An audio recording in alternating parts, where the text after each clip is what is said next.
할렐루야. 예. 할렐루야 하면 아멘 하는 세계 속에 사는 것이 축복입니다. 예. 이건 세상에서 들을 수 없는 이야기예요. 그리고 우리 서로도 할렐루야 하면 아멘 화답하듯 그렇게 마음을 열고 살게 되기를 간절히 바랍니다. 대강절 두 번째 주일을 맞이했습니다. 오늘 우리에게 주어진 모든 하나님의 약속들에 대해서 아멘 하고 화답하는 그런 하나님의 사람들로 우리가 살아가고 있는데, 정말 건강하고 아름다운 아멘의 고백이 오늘 읽었던 성경 본문에 기록되어 있거든요. 가브리엘 천사가 마리아에게 아기 예수 탄생에 관한 이야기를 해줄 때 마리아가 그 얘기를 듣고 아멘 하는 장면이 오늘 성경에는 기록되어 있습니다. 그런데 그냥 아멘 하지 않았어요. 오늘 이게 굉장히 중요합니다. 그냥 아멘 하지 않았어요. 왜냐하면 이해가 되지 않았기 때문이죠. 아무리 믿음이 좋은 사람이라 하더라도 내가 굉장히 믿음이 좋은 자매예요. 정말 뜨거운 믿음을 가진 자매예요. 그런데 어느 날 갑자기 네가 아들을 낳을 거야 하고 말하면 이해할 수 없죠. 왜냐하면 나는 남자를 가까이 해본 적도 없고 도대체 이게 이해가 될 얘기를 해야지 아멘을 하지, 이해될 수 있는 얘기가 아닌데 해서 아멘 할 수가 없는 겁니다. 이성을 가진 사람이라면 이 부분에 대해서 생각할 수밖에 없습니다. 그래서 오늘 34절에서 마리아는 천사에게 이렇게 말합니다. 나는 남자를 알지 못하니 어찌 이 일이 있겠는가 하고 말했습니다. 마리아는 하나님도 인정할 만한 믿음의 사람이었고, 그래서 그 정결하고 순결하고 순수한 여인에게 예수님이 잉태되었지만 마리아는 생각 없이 아멘을 남발하는 그런 사람은 아니었던 것으로 보여집니다. 그러나 그럼에도 불구하고 오늘 성경 말씀을 찬찬히 살펴보면 천사가 마리아에게 하나님이 하실 일에 대해서 얘기하고 하나님의 능력이 어떤지에 대해서, 하나님의 말씀이 어떤 권능을 가지고 있는지에 대해서 말할 때 38절에서 마리아가 이르되 주의 여종이오니 말씀대로 내게 이루어지기를 원합니다 하고 이야기를 했습니다. 다시 말하면 마리아는 쉽게 이성을 포기하는 그런 신앙의 사람도 아니었지만, 그렇다고 해서 그 가지고 있는 내 생각, 내 이성, 인간의 지식, 이것이 하나님의 신비를 가로막는 어리석은 일을 하지도 않았던 사람이었다고 하는 말이에요. 우리는 이 둘 사이의 경계를 잘 간직할 필요가 있습니다. 신앙은 무엇입니까? 신앙은 이성을 초월한 신비입니다. 신앙은 신비입니다. 하나님의 신비로운 역사를 이루는 그 중심에 우리의 믿음이 담겨져 있습니다. 그러나 무턱대고 이성을 포기하는 것은 건강한 신앙인의 태도는 아니라고 생각합니다. 문재인 정부가 들어서면서 이런저런 이제 파격적인 인사도 하고 했는데, 그 중에 하나 새롭게 이제 등장한 정부 조직 가운데 하나가 중소벤처기업부라는 부서가 생겼습니다. 그리고 이 중소벤처기업부 장관으로 청문회 초대 장관으로 세워진 사람이 누구냐 하면 박성진 교수인데 포항공대 교수입니다. 굉장히 유능한 엘리트고 포항공대 교수 정도 되니까, 그리고 믿음이 너무 좋은 사람이에요. 믿음이 너무 좋아서 이 사람은 과학자로서 창조과학회 회원으로 활동을 하는 바로 그런 인물이었습니다. 그런데 그가 초대 인사청문회에서 초대 장관 자리에서 낙마했습니다. 떨어졌어요. 질문 하나를 넘어서지 못했기 때문인데 그 질문은 이것입니다. 인사청문회 위원이 국회의원이 물었습니다. 교수님께서는 장관 후보자께서는 지구의 나이가 몇 살이라고 생각하십니까? 이렇게 물었습니다. 그때 그가 이렇게 대답했습니다. 창조신앙을 믿는 입장에서 6,000년이라고 생각합니다.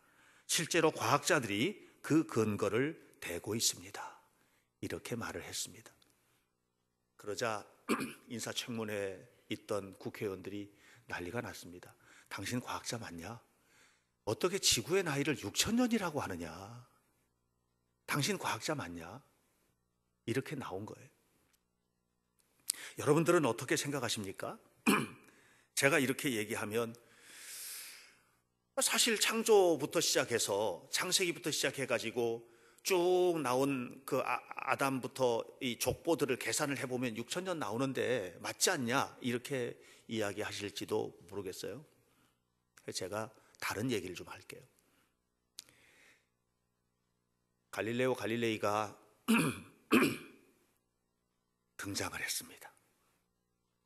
이 사람이 그 당시에 모든 교회가 가지고 있던 천문학에 도전을 한 거예요. 그건 뭐냐면 그 당시에 모든 교회는 그리고 모든 세계는 지구가 우주의 중심이고 이 지구를 중심으로 해서 태양도 돌고 우주도 돌고 다 돈다고 생각을 했던 겁니다. 그런데 갈릴레오 갈릴레이라는 사람이 등장을 해가지고 뭐라고 얘기를 했느냐 하면 태양은 그냥 가만히 있고 지구가 도는 거다. 발칵 뒤집혔습니다. 그리고 그를 종교재판소에 세운 겁니다. 네 말을 포기할래? 네 목숨을 포기할래? 이렇게 된 겁니다. 그때 갈릴레오 갈릴레이가 말했습니다. 여러분들 말이 맞습니다. 지구가 우주의 중심이고 태양이 지구 주위를 돕니다. 이렇게 하고 구사일생으로 살아서 재판정을 나옵니다. 재판장 문 나와서 계단을 내려가면서 했던 말 여러분 아십니까? 그래도 지구는 돈다 그랬습니다. 여러분, 우리는 과학과 신앙을 혼돈하면 안 됩니다. 창조가 과학입니까? 창조는 과학이 아닙니다. 창조는 하나님의 신비입니다. 창조는 과학으로 풀어낼 수 있는 일이 아닙니다. 창조를 과학으로 풀어내겠다는 사람들은 하나님도 과학으로 풀어낼 수 있다고 생각할지도 모르겠어요. 하나님은 과학으로 풀어낼 수 있는 존재가 아닙니다. 진화는 과학입니까? 여기 학생들이 있는데 진화 과학이 아닙니다. 똑바로 알아야 돼요. 진화는 과학이 아니고 진화론자들의 추측일 뿐입니다. 진화론자들이 얘기하고 있는 모든 과학의 배후에는 가설이라는 게 자리 잡고 있습니다. 진화는 과학이 아닙니다. 그들의 주장이고 이론일 뿐이죠.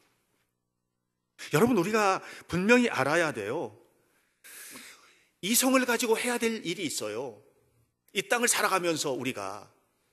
그러나 그보다 더 중요한 게 있는데 그건 뭐냐면 하나님의 신비, 이것이 포기되는 순간 이성의 세계도 무너진다는 사실을 알아야만 합니다. 마리아는 한 번도 남자를 가까이 한 적이 없는 여인인데 천사가 와가지고 너가 아들을 낳을 거야 이렇게 얘기했을 때 마리아는 그걸 받아들일 수가 없었습니다. 어떻게 그런 일이 있겠느냐고. 그러나 하나님은 이런 마리아의 태도를 아무리 하지 않으시고 그에게 차근차근 접근해 가셨고 드디어 그의 입술 속에서 이렇게 고백하게 했습니다. 네, 그렇습니다.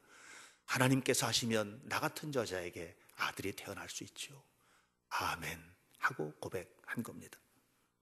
첫 번째로 어떻게 그게 가능했을까요? 오늘 본문 28절에 있는 말씀을 보시면 이렇게 이야기합니다. 천사가 고백하는 얘기예요.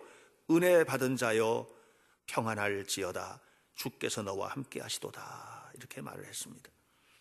여러분, 하나님의 나라는 은혜로 시작되는 나라입니다. 하나님의 나라는 은혜 안에 사는 나라예요. 하나님의 은혜가 갈릴리 나사렛이라는 동네에 사는 촌 여자에게 임한 겁니다. 그때 하나님의 놀라운 역사가 나타나게 된 거예요. 갈릴리 나사렛은 별 볼 일 없는 동네입니다. 그런데 하나님은 그 동네에서 메시아의 어머니를 세운 거예요. 예루살렘이 아니고 로마가 아니고 갈릴리 나사렛이었습니다. 어저께 우리 전도사님들하고 가족들 같이 이제 점심 식사를 했습니다. 식사를 하러 가는데 서연이하고 수연이가 같이 갔는데 얘들이 땅바닥에 앉았다 일어났다 뒹굴었다 막 그렇게 하는 거예요. 그러니까 엄마하고 아빠하고 이제 그런 얘기를 한 거예요. 촌것들이 아주 이게 무슨 얘기냐 하면 자유롭게 막 이렇게 키우는데 이렇게 키우다 보니까 완전히 촌애들이 됐다는 거예요. 근데 이제 인천에 가면 우리 한나 사모님 동생이 있는데 거기에도 이제 아기가 있어요. 조카가 있는데 걔는 도시애라서 도시애로 키우는데 피부도 뽀얗고 옷도 예쁘게 입고 다니고 이렇게 하는데 서연이 수연이는 얼굴도 시커멓고 거칠거칠하고 뒹굴고 옷도 완전히 촌년이고 이렇게 입고 다닌답니다. 그런데 그 아이 속에 하나님의 은혜가 임한 거예요. 그 아이 속에 하나님의 영광이 임한 거예요. 바로 그런 얘기예요. 하나님은 외모로 사람을 취하지 않습니다. 하나님은 늘 중심을 보십니다.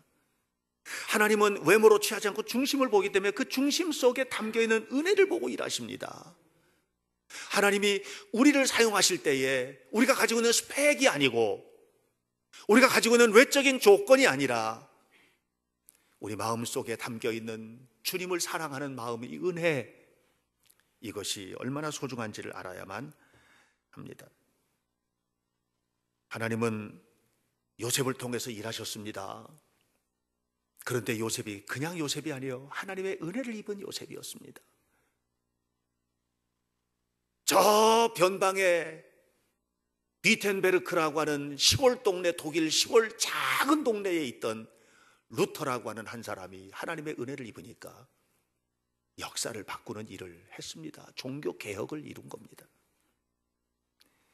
조지 뮬러라고 하는 사람이 있습니다.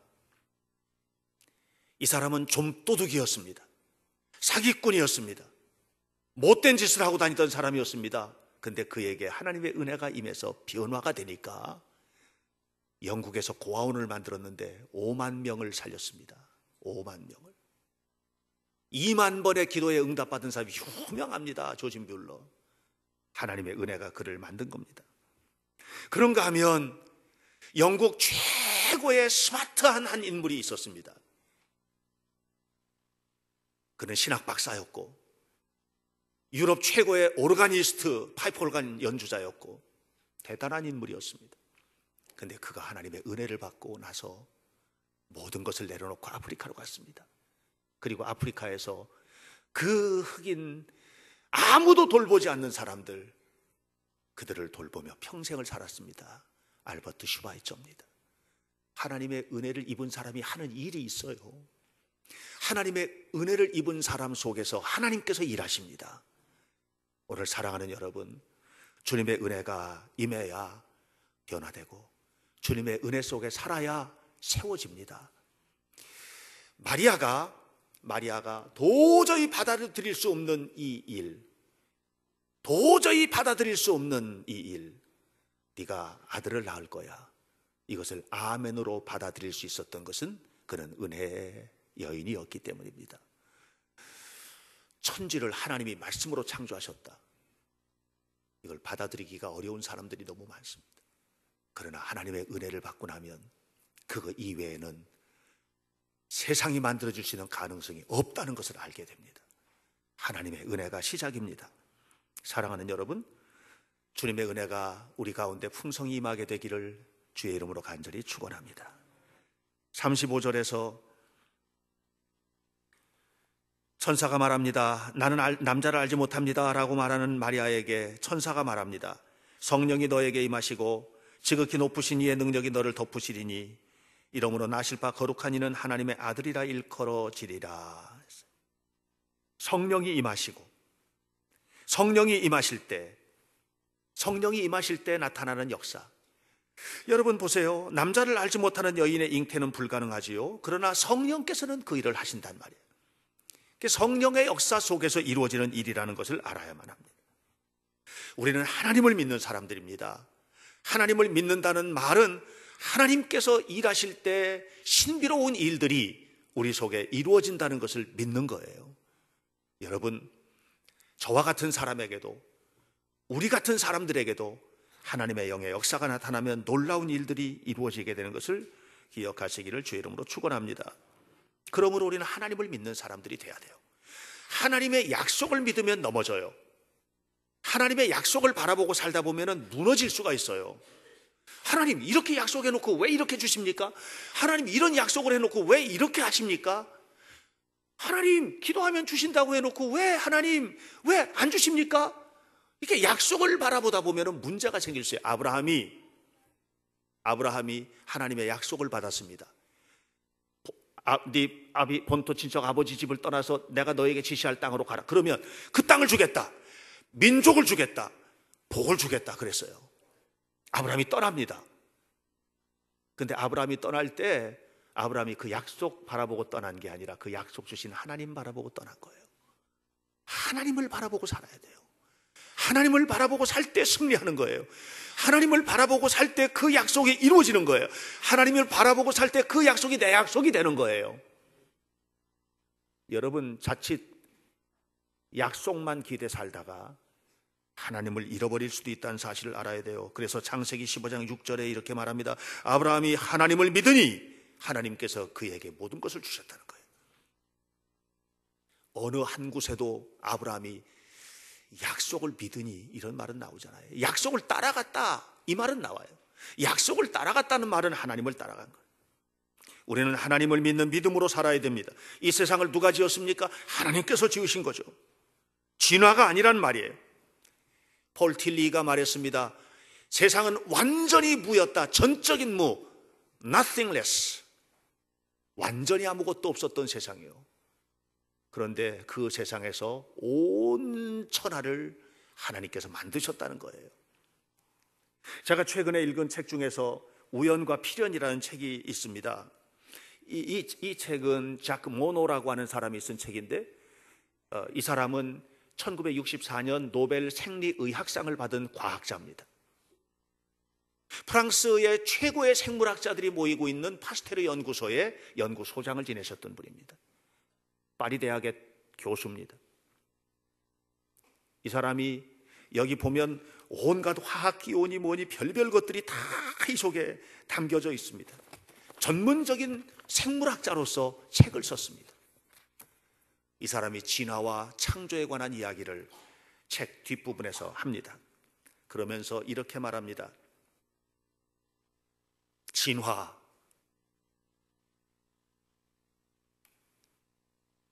그것은 무엇인가? 라고 말하면서 이 세상의 모든 것은 절대적 창조에 의해서 세워진 것이지 숨겨져 있던 것이 드러나는 것이 아니다. 이렇게 얘기를 했습니다. 아무리 생각해도 근본적인 진화, 다시 말하면 아무것도 없던 곳에서 무언가 생기고 뭐가 생긴 게 자꾸 해가지고 사람이 되는 이 과정의 이 진화, 원숭이가 인간이 되는 이런 진화라고 하는 것은 없다는 거죠. 절대적인 창조만 있다는 거죠.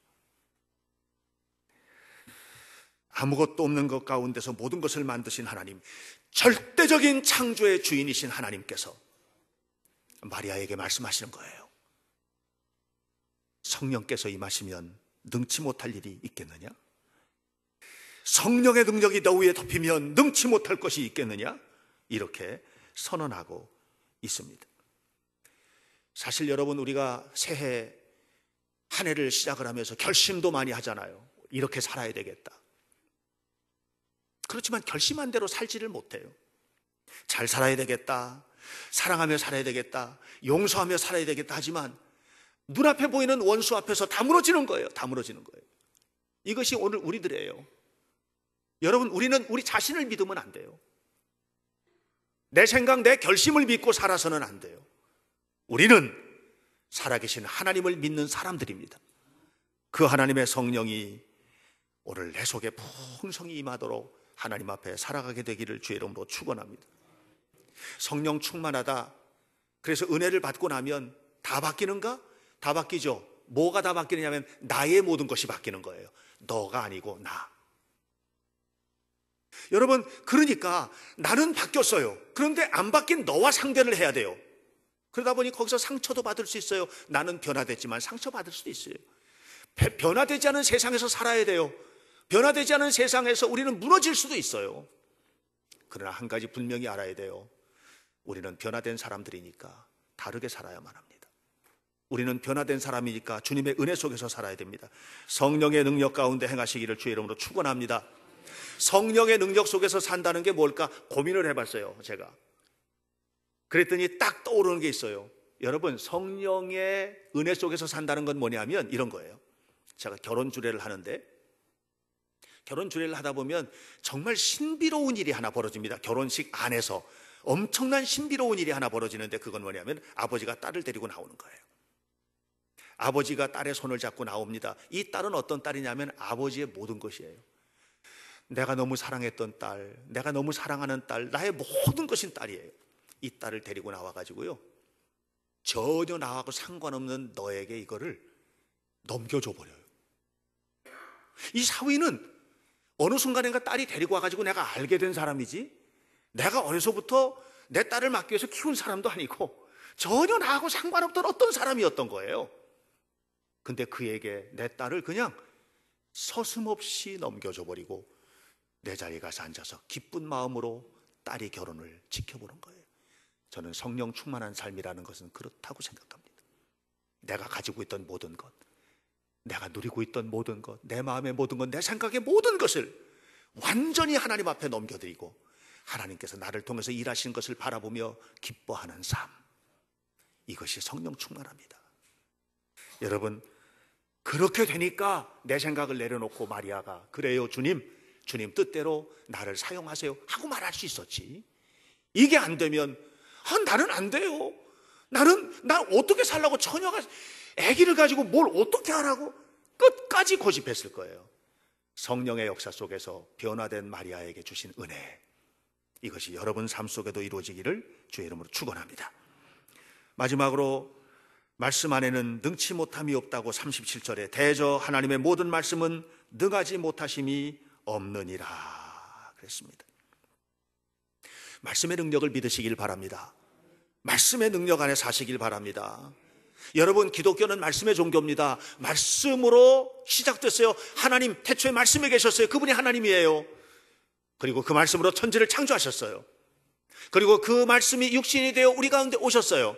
하나님은 우리에게 수많은 약속을 하셨는데 그 모든 약속이 말씀 속에 담겨져 있어요. 그리고 말씀대로 이 땅에 다시 오실 거예요. 이게 말씀의 능력이에요. 우리는 그것을 믿는 거예요. 하나님의 말씀 안에는 능치 못함이 없다, 이걸 믿는 거예요. 그러니까 마리아가 말한 거 아닙니까? 말씀대로 이루어지기를 원합니다, 이렇게 고백한 겁니다.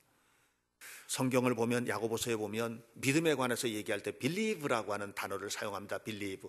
그 말이 믿음이라는 말 맞죠. believe라고 하는 말을 번역하면 믿음이라는 말이에요. 근데 이 believe라고 하는 말이 특별하게 사용이 돼요. 어떻게 사용되냐면 이렇게 사용돼요. 야고보서 2장 19절. 네가 하나님은 한 분인 줄 믿느냐? 네가 하나님은 한 분인 줄 믿느냐? 귀신들도 믿고 떤다. 귀신들도 믿는데, 이때 believe라고 하는 단어를 씁니다. 귀신들도 하나님을 믿는데, 귀신들도 예수님을 믿는데, 귀신들도 예수님이 하나님의 아들인 줄 믿는데, 귀신들도 믿는다는 거예요. believe라고 하는 단어가 굉장히 위험해요. 우리가 믿는 것 같은데 안 믿는 거예요. 네가 하나님을 한 분인 줄 믿느냐? 귀신도 믿어. 이때 believe라고 하는 단어를 썼어요. 근데 요한복음 3장 16절에는 believe라고 하는 단어를 혼자 두지 않아요. 하나님이 세상을 이처럼 사랑하사 독생자를 주셨으니 이는 저를 믿는 자마다 할 때, 믿는 자마다 할 때, 저를 믿는 자마다 할 때 who believes in, 이렇게 표현해요. in이라고 하는 전치사를 같이 써요. 사도신경을 말할 때도 그냥 believe라고 말하지 않아요. believe in 이라는 단어를 써요. I believe in God the Father Almighty. I believe in Jesus Christ. I believe in Holy Spirit. believe in이라는 단어를 써요. 이 말은 무슨 말이냐면 관계적인 용어예요. 믿는다 해서 믿어지는 게 아니에요. 네가 내 안에 있고 내가 네 안에 있을 때 그게 믿음이라는 거예요. 믿음이라는 거는 나 혼자 내가 믿어요 해서 믿음이 아니에요. 주님이 나를 믿어주고 내가 주님을 믿고 이 거룩한 인터랙션, 이 거룩한 상호작용 속에서 믿음이 증명되는 게 믿음이라는 거예요. 이게 믿음이라는 거예요. 사랑하는 여러분, 그렇게 되니까 마리아가 고백하는 거예요. 주님의 여종이오니 내가 믿습니다. 성령의 능력을 믿습니다. 말씀의 능력을 믿습니다. 말씀대로 이루어지기를 원합니다. 이것이 마리아에게는요, 부끄러운 일일 수 있어요. 우리는 말씀대로 이루어지길 원합니다. 그 결론적으로 엄청난 축복과 어마어마한 환상적인 신비로운 하나님의 축복을 기대할지 모르겠어요. 그런데 마리아는요, 자기 인생을 다 포기해야 되는 것을 지금 말씀대로 이루어지게 해달라는 얘기를 하는 거예요. 말씀대로 내가 처녀인데 잉태하겠습니다, 그 얘기예요. 여러분, 정말 I believe in Jesus Christ, 예수님을 믿으십니까? 정말 I believe in Holy Spirit, 성령님을 믿으십니까? 정말 믿는다면 여러분 자신을 신부의 아버지가 신부를 잡고 와서 신랑에게 그 손을 넘겨주듯 그렇게 주님께 여러분의 것을 넘겨주실 수 있습니까? 대강절은 바로 그것을 바라보는 절기입니다. 주님께서 이 땅에 오셨습니다. 그리고 나는 주님을 향해서 나아갑니다. 그리고 주님께 모든 것을 맡겨드리고 이 땅에 오신 주님께서 원하시는 그 일을 위하여 하나님 앞에 살아가는 것을 결심하는 날입니다. 어떤 학생이 유학을 갑니다. 좋은 토익 점수를 받아 토플 점수를 받아서 유학을 갑니다. 축하할 일이죠. 어떤 학생이 서울대에 들어갔습니다. 얼마나 축하할 일입니까? 어떤 아이가 열심히 해서 국가대표 선수가 됐습니다. 얼마나 축하할 일입니까? 그런데 여러분, 한 가지 아셔야 돼요. 축하할 일이 아닙니다. 죽을 고생 속으로 들어가는 일입니다. 전산 유학 가셔서 편안하게 했어요? 죽을 고생했죠? 죽을 고생을 하는 겁니다. 제가 알고 있는 어떤 학생은 서울대를 들어갔습니다. 2학년 때 자퇴했습니다. 왜? 공부를 못 따라가가지고요. 자퇴했습니다. 들어가는 게 축복이 아니에요. 그런데 들어가는 것이 우리가 박수를 치지만 들어가서 엄청난 고생을 해야 될 그걸 생각하면 이게 진짜 박수 쳐야 될 일인가 생각을 하게 돼요. 국가대표 들어가요. 죽을 만큼 고생해야 됩니다. 그런데 왜 박수를 쳐주나요? 그것이 가져다 줄 결과가 아름답기 때문에, 그것이 가져다 줄 결과가 너무나 행복할 것이기 때문에, 견뎌내면 승리할 거니까, 견뎌내면 위대해질 거니까, 그러니까 박수를 치는 거예요. 예수님을 믿는다는 게 여러분 그렇게 박수 칠 만한 일만은 아니에요. 왜냐하면 예수님을 믿는다는 게 포기해야 될 게 너무 많아. 주일도 포기하고 교회 나와야 돼. 소득을 받으면 11조를 하나님 앞에 드려야 돼. 화가 날 때도 참아야 돼. 기분 나쁜 일도 이해해야 돼. 우리가요, 세상에 살면 그냥 다 성질대로 살고 내 마음대로 살고 옛사람으로 살면 되는데, 그런데 우리는 그렇게 못 살아. 우리는 옛사람을 다 십자가에 못 박아버렸어. 예수님을 믿고 살다 보니까 우리는 그런 사람이 된 거예요. 근데 왜 우리가 예수님을 믿어야 되는가? 그것은 하나님의 위대한 나라가 우리 속에 이루어질 것이고, 내가 가야 될 천국, 나를 통해서 이루실 하나님의 영광, 그것은 이 땅에서 단 받는 어떤 고난보다 클 것을 믿기 때문에, 어떤 고난보다 아름다운 것을 믿기 때문에 우리는 예수님을 포기할 수 없는 것입니다. 마리아가 이 엄청난 고난이죠. 처녀가 아기를. 그런데 그것을 말씀대로 이루어지이다 하고 받아들였어요. 얼마나 영광스러운 일이에요. 그러나 그가 평생 동안 겪었던 일은 우리가 상상할 수 없을 만큼 힘든 일을 겪었고, 마지막에 아들이 십자가에 죽는 모습까지 봐야만 했습니다. 그럼에도 불구하고 그것이 영광인 이유는 메시아의 어머니가 되셨기 때문입니다. 사랑하는 여러분, 대강절입니다. 예수님이 우리에게 오십니다. 마리아에게 오셨듯 우리에게 오십니다. 신비롭게 오십니다. 그리고 성령의 능력으로 여러분들을 쓰실 것입니다. 말씀하신 약속을 이루실 것입니다. 이것을 믿고 믿음으로 살아갈 때에 하나님의 신비 거룩한 은혜가 사랑하는 모든 성도들의 삶 속에 풍성하시기를 주님의 이름으로 간절히 축원합니다. 기도하겠습니다. 살아계신 하나님 감사합니다. 영광의 주님께서 우리에게 베풀어 주신 축복을 감사하고 감사합니다.